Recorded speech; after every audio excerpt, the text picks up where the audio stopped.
Today, in the world of freedom, the proudest boast is, Ich bin ein Berliner.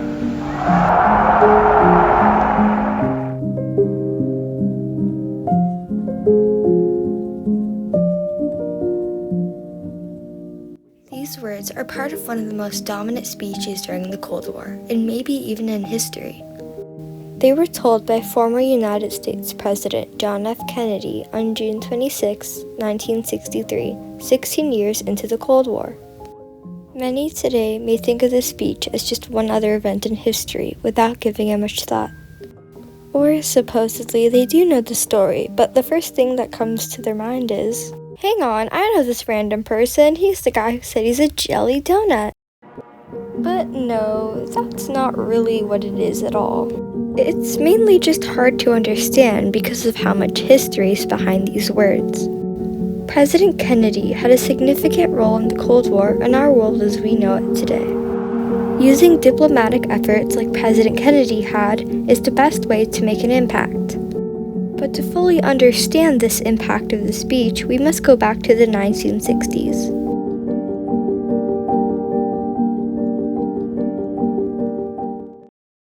President John Kennedy had just been elected, taking the place of United States President Eisenhower on November 8, 1960. A few years before this, the Allied powers of the United States, Great Britain, and France joined forces with the Soviet Union to defeat the Axis powers, ending World War II. Each of these nations, after defeating the Nazis, all claimed a section of Germany. After lots of disagreements and complaints on how to run post-Nazi Germany, the United States, Great Britain, France, and Soviet Union stayed with their own section of territory. While Western powers encouraged liberal market economies, the Soviet Union converted the Eastern European countries into a communist republic. This led to the division of Germany into two separate areas. The two sides were the Federal Republic of Germany in the west and the Soviet side, the German Democratic Republic in the east. The Soviet side restricted Western trade and movement. Can I please pass? Get off my lawn, boy. It's 3 in the morning. Meanwhile, the capital of Germany was Berlin. Berlin was trapped inside East Germany, 110 miles to West Germany, with only a few paths inside the Iron Curtain.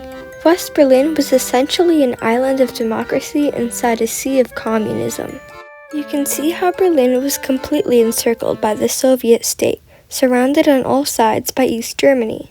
But even though this is the case, the post-war agreement gave the Western nations permission to claim each a part of Berlin. This meant that even though East Germans were stuck in their own country, all you had to do to go to the West was simply walk or ride a bus on over to West Berlin.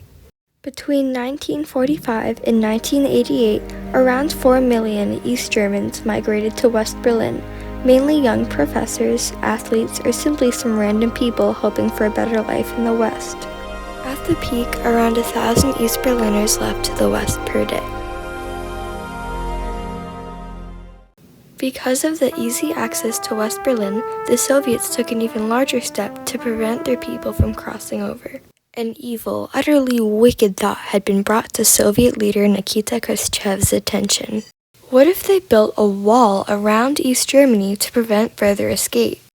And in the early morning of August 13, 1961, East German workers began to build what is now known today as the infamous Berlin Wall.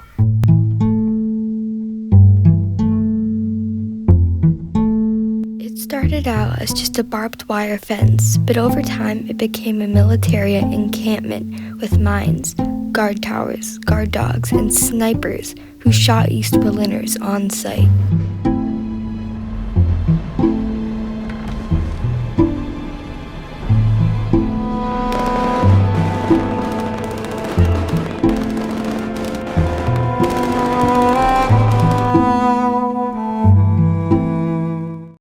To top it off, in 1949, the Soviet Union began an arms race against the United States to develop the most powerful nuclear bombs to maintain world order between superpowers. It is no exaggeration to say that nuclear war could have been the end of the human race. The United States and Soviet Union continued testing nuclear weapons. If these nuclear missiles were ever launched, the nuclear fallout would cause so much soot and ash in the air that it would block out the sun, dropping Earth's temperature by about 20 to 40 degrees Fahrenheit worldwide, causing a nuclear winter for decades, potentially wiping out all species. Just 7 months before Kennedy's famous speech on October of 1962, the Cold War heated up. The Cold War came to a head with the Cuban Missile Crisis, where Khrushchev decided to locate a first-strike nuclear missile system within 90 miles of the United States of America. The Cuban Missile Crisis played out over 13 days, and it became the closest the US and the Soviet Union had come to nuclear war. Soviet missiles would have been able to reach nearly the entire United States. In the back of JFK's mind must have been their actual war plan, which was declassified in 2015, that if an actual nuclear war did in fact break out, then the US would have launched nearly every single one of its 12,000 nuclear missiles at over 1,000 targets in the communist world, from Shanghai to Moscow. And it was during that time, during the possibility of a nuclear war in winter and the Berlin Wall, that Kennedy found himself taking a trip right into the heart of the Iron Curtain, just to make a historic speech to show his support to Berlin. He knew what was at stake, so he took his chance. Welcomed by 500,000 Germans, he strolled into Berlin and spoke out to challenge Soviet oppression, communism, and the Berlin Wall. The world is not deceived by the communist attempt to label Berlin as a hotbed of war. But the freedom of that city is not negotiable. Freedom has many difficulties, and democracy is not perfect.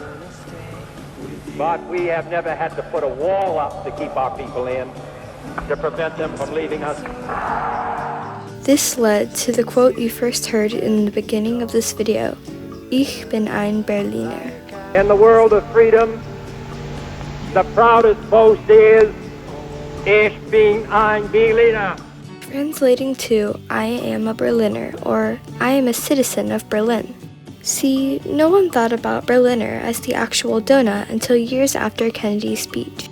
I mean, it's not like magazines framed him and put a jelly donut on his head right after he said his speech. After all, he did say the phrase correctly, but why did he say it at all then? Basically, John Kennedy's point was that he considers himself a citizen Berlin, as in he stands by them. This speech sparked hope for West and East Berliners and put people in awe around the globe. With diplomatic efforts, he made a huge impact and helped overcome conflicts that could have done more damage in the future if he'd done nothing at all.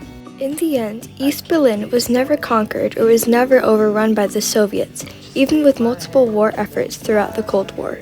In the future, let this be an example where words can carry more power than any war, communism, or military forces.